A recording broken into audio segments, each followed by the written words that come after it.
Fala galera, sejam muito bem-vindos ao Casaca Vascaíno, seu canal de informações do Vasco da Gama. Pessoal, no vídeo de hoje nós vamos falar sobre Vasco e Atlético Goianiense, um breve aqui sobre o que aconteceu ontem nessa partida deste sábado. Vamos também falar sobre uma possível venda do Vasco. Vamos falar também sobre aí o que aconteceu na 36ª rodada do Campeonato Brasileiro, as possibilidades do Vasco ser rebaixado ou não, a possibilidade também do Vasco ir para uma pré-Libertadores. Será que tem chance ainda? Vamos ver já já. Então vou começar aqui com o jogo de Vasco e Atlético Goianiense, pessoal. Pessoal, ontem o Vasco, dependendo do dia que você vai assistir esse vídeo, neste sábado o Vasco jogou uma partida horrível, cara, horrível. Jogou mal demais, acredito que quem assistiu no ao vivo teve a certeza que foi pior do que assistir pela televisão. Uma equipe muito apática, o time perdido da parte ofensiva à parte defensiva. Coutinho tentando criar, mas não conseguia. Cara, uma coisa horrível mesmo. Um time sem criatividade, sem motivação. Essa é a realidade, né? A palavra mais exata para usar para falar desse cenário do Vasco. Um time sem motivação, infelizmente. Um outro erro também que eu observei foi a escalação inicial. Na minha opinião, foi uma escalação equivocada, ok? Tudo bem que o Alegria tem qualidade, mas ele sentiu a pressão do jogo, isso ali foi óbvio, ficou nítido que o moleque é bola, mas sentiu a pressão do jogo ontem e não foi bem. Não foi bem. E outra coisa também que a gente sentiu falta muito ali foi do Paulo Henrique, cara. O Puma na lateral direita, ele é uma avenida. Bola na costa, é driblado facilmente. Cara, o Puma na parte ofensiva, beleza, ele vai bem. Mas na parte defensiva ele deixa muito a desejar. É uma avenida. Aquele cara, infelizmente, é muito fraco na marcação. O Puma, infelizmente, ele é muito fraco na marcação. Na partida também tem pontos positivos a se destacar. Por exemplo, o show da torcida. A torcida do Vasco, mais uma vez, dando espetáculo nas arquibancadas, apoiando o time sem parar e, obviamente, criticando quando tem que criticar. Quando fizeram 1-0, a torcida reclamou, protestou com toda razão. Ah, mas vai ter gente falando assim: ah, mas vocês são torcedores que apoiam toda hora, né? Vocês que falam isso, por que vocês vão reclamar? Gente, não é qualquer time, não é qualquer torcida, melhor falando, que passa mais de 20 anos numa pindaíba doida e continua amando o clube. Se o Vasco não tivesse a torcida que tem, o Vasco já teria fechado as portas. Se qualquer outro time aí terceirizado, vocês sabem de que eu estou falando, daquele rival lá terceirizado, tivesse nessa pindaíba que o Vasco tá, não tinha metade da torcida que tem hoje, porque são torcedores de momento. O Vasco não, o Vasco tem uma torcida diferenciada e isso se sobressai entre as outras. Então a torcida é apaixonada mesmo com as cobranças. A torcida do Vasco é apaixonada. O 2-2 dessa partida ficou assim, mais, como é que se falou, o Atlético Goianiense sofreu mais por perder esses 3 pontos do que o Vasco feliz porque ganhou um. Porque, cara, o Vasco não merecia nem empatar pela partida ridícula que fez. Pela partida ridícula que fez, o Vasco não merecia nem empatar aquela partida. Mas graças a Deus, o Vasco conseguiu fazer os 2 gols aí, empatar a partida, graças também à entrega do Alex Teixeira. Não é um jogador que nos enche os olhos, não. Mas foi um jogador que entrou na partida, deu uma assistência para o Maxime Rodrigues, né? Maxime Domingues, se não me engano, e fez o gol. E outro gol também, a bola sobrou ali para ele, numa cabeçada do Verratti para dentro da área, e o Alex Teixeira conseguiu fazer o gol de empate. Vale lembrar também que a torcida do Vasco segue machucada nessa onda de protesto da seguinte forma. Nós vimos Flamengo campeão da Libertadores, nós vimos o Fluminense campeão da Libertadores e agora o Botafogo campeão da Libertadores. Gente, Fluminense e Botafogo campeão da Libertadores. Não estou tirando o mérito deles não, cada um teve seu mérito, mas a gente viu nossos 3 rivais ser campeão da Libertadores em menos de 5 anos, cara. E o Vasco até agora não consegue ganhar nenhum carioca. Ah, mas só vai viver, vai viver as bonanças quem viveu o processo. Não esqueci a frase agora que o pessoal usa. Cara, que processo é esse? Processo demorado do caramba, bicho.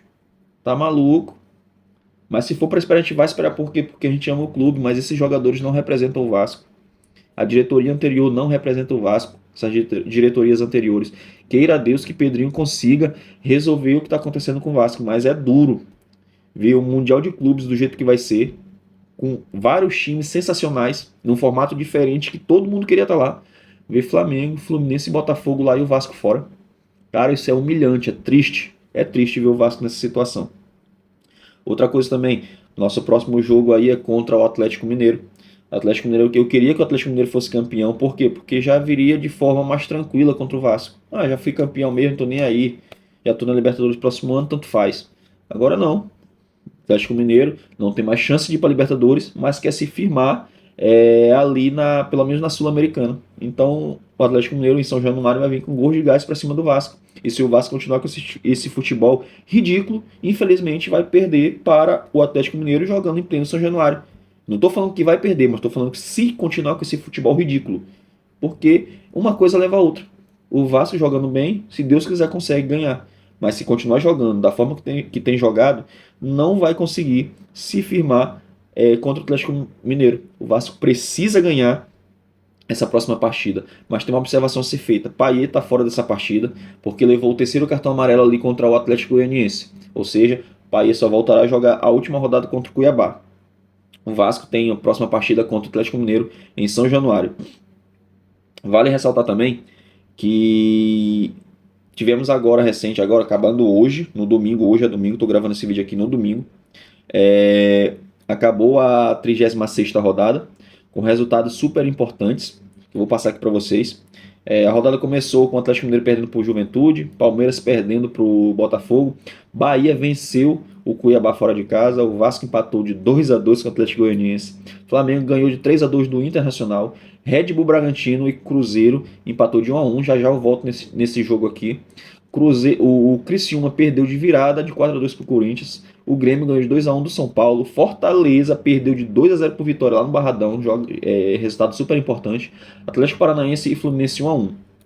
Agora voltando no Red Bull Bragantino e Cruzeiro, 1-1, terminou a partida. E esse resultado fez com que o Vasco não caísse mais em 2024. Pelo menos nesse Campeonato Brasileiro 2024, o Vasco não tem mais nenhuma possibilidade de cair para a Série B, graças ao empate de Red Bull Bragantino e Cruzeiro. Fez com que o Vasco zerasse a possibilidade do Vasco cair. O Vasco não cai mais.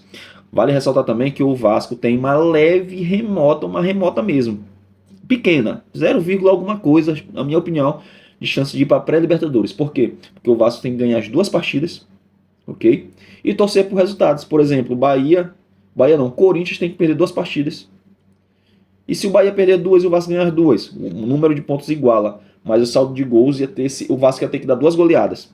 Agora, se o Corinthians perder as 2 e o Vasco perder as 2, o Vasco estaria na pré-Libertadores. Mas eu não acredito que nessa altura do campeonato tenha algum vascaíno acreditando que o Vasco vá para a pré-Libertadores com esse futebol que o Vasco tem apresentado. Eu acredito que não. Mas se tem alguém torcendo por isso, eu também vou torcer. Mas se tem alguém ansioso com isso, esperançoso, eu não tenho esperança nenhuma com isso.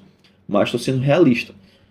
Não que eu não queira que o Vasco vá. Ah, eu não quero que o Vasco vá, não. Não é isso. Mas eu estou sendo realista. O Corinthians teria que perder as 2 partidas. O Cruzeiro teria que perder também. O Vitória teria que perder. O Grêmio teria que perder pelo menos uma e o Vasco ganhar 2. O Corinthians perder 2. O Cruzeiro perder 2.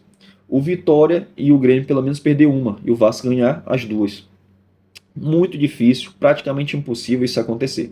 Então essa história de pré-Libertadores para o Vasco, pelo menos nesse ano de 2024, para mim já era, não deu. Mas o Vasco depende de si, apenas de si, para poder jogar a Sul-Americana de 2025. O Vasco, graças a Deus, tem chances grandes de conseguir uma competição internacional no ano que vem. Se Deus quiser, vai dar tudo certo. Agora, mudando um pouquinho o assunto, só recapitulando, lembrando que o Vasco depende só de si. E isso é um fator perigoso também. Às vezes, quando o Vasco depende só dele, tudo dá errado. Infelizmente, isso é uma realidade. Mas vamos torcer, vamos ter energia positiva ali para jogar. Energias positivas para o time do Vasco, e se Deus quiser eles vão conseguir ganhar pelo menos no mínimo 4 pontos ali, um empate com o Atlético Mineiro e uma vitória contra o Cuiabá fora, se Deus quiser. Chegando assim, o Vasco tem quantos pontos? Deixa eu olhar aqui. O Vasco tem atualmente 44 pontos, chega a 45, 48 pontos. Se Deus quiser tá bom, chegando aos 50 melhor ainda. E um outro assunto que eu quero tocar aqui com vocês, falar aqui com vocês, é que o Vasco pode ser comprado, ok? É um processo demorado, mas existem negociações avançadas. Não vou falar com exatidão que eu vou bater o martelo aqui, que é certeza de acontecer isso, mas não vou falar isso. Mas vocês vão entender no decorrer do que eu vou falar aqui para vocês. Evangelos Marinakis. Quem lembra aquele grego lá, dono do Olympiacos e dono do Nottingham Forest, lá do Premier League, que tem a fortuna dele avaliada em bilhões aí de dólares, se transforma por real, vai triplicar ainda mais ainda o valor. Ele deu uma entrevista que está negociando com um grande clube brasileiro. Nós sabemos que existem alguns times que são considerados por muitos aí de outros países, até dentro do Brasil também, grandes também, que estão nessa prateleira de venda, que são eles Fluminense, Atlético Paranaense, o próprio Vasco da Gama, entre outros. Só que ninguém sabe falar ao certo com quem o grego está negociando. Tudo indica que seja o Vasco. Tudo indica que seja o Vasco, porque ele já trocou informação com o Pedrinho, já conversou de alguns detalhes, já tiveram conversas. Toda negociação tem conversas para conhecer o projeto, para conhecer o time, saber da grandeza da torcida. Eu acredito, no meu palpite, que seja o Vasco. Ah, porque tu é vascaíno, quer que isso aconteça logo? Não, não é só por isso. Eu acredito que seja o Vasco porque qualquer investidor hoje vai ver um potencial de compra, potencial de crescimento de negócio mais no Vasco do que no Fluminense e no Atlético Paranaense principalmente. Ah, por que tu está falando isso? Porque o Vasco vai reformar São Januário. Ponto super positivo. E principalmente a história do time, que é incomparável com esses dois, com o Fluminense e Atlético Paranaense. Meu Deus do céu, tem nem comparação. E outro fator, torcida. O fator torcida faz com que o Vasco seja muito mais valioso do que o Fluminense, do que o Atlético Paranaense. Então eu acredito que o Evangelos falou isso aí, que está negociando com um grande time brasileiro, um grande clube brasileiro, sro que ele está deixando isso confidencial, não falou para ninguém ainda. Mas eu acredito que seja o Vasco, devido aos fatores que disso que eu te falei, da possibilidade de crescimento, melhor rentabilidade no crescimento, no investimento, né? E vou falar aqui para vocês alguma coisa que o Evangelos falou, ok? Dono do Nottingham Forest, da Inglaterra, confirmou em entrevista à Sky Sports que negocia com um grande clube brasileiro. O magnata grego teve nome ligado ao Vasco, que está à procura de um investidor para a SAF. Abre aspas, é preciso ser algo grande. Corrigindo. É preciso ser algo importante, algo grande, disse Marinakis sobre a negociação com o clube brasileiro. Outras coisas também que ele falou aqui, deixa eu olhar aqui. Eu gostaria de cooperar com ele em um projeto global. Com quem? Com o Edu Gaspar, que era do Arsenal. Ele contratou essa pessoa para investir num clube aqui no Brasil, para ser diretor de futebol aqui no Brasil. Tudo indica que seja o Vasco, que Deus quiser. Outra coisa também, o GE apurou que o Vasco é um dos clubes avaliados pelo grupo do grego. Em entrevista recente, o presidente Pedrinho disse que havia conversas em andamento com possíveis interessados, mas não revelou os nomes. Tudo indica que seja o grego. Abre aspas. Existem alguns investidores e eu tenho que tomar cuidado quando falo porque as pessoas acham que as negociações estão avançadas. Na minha opinião, está.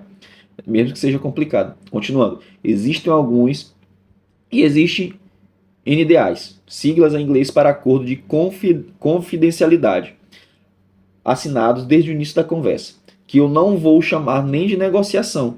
Por meio desse acordo de confidencialidade, não posso falar quem são os investidores, declarou o presidente do Vasco no dia 14 de novembro. Pessoal, então existe essa interrogação.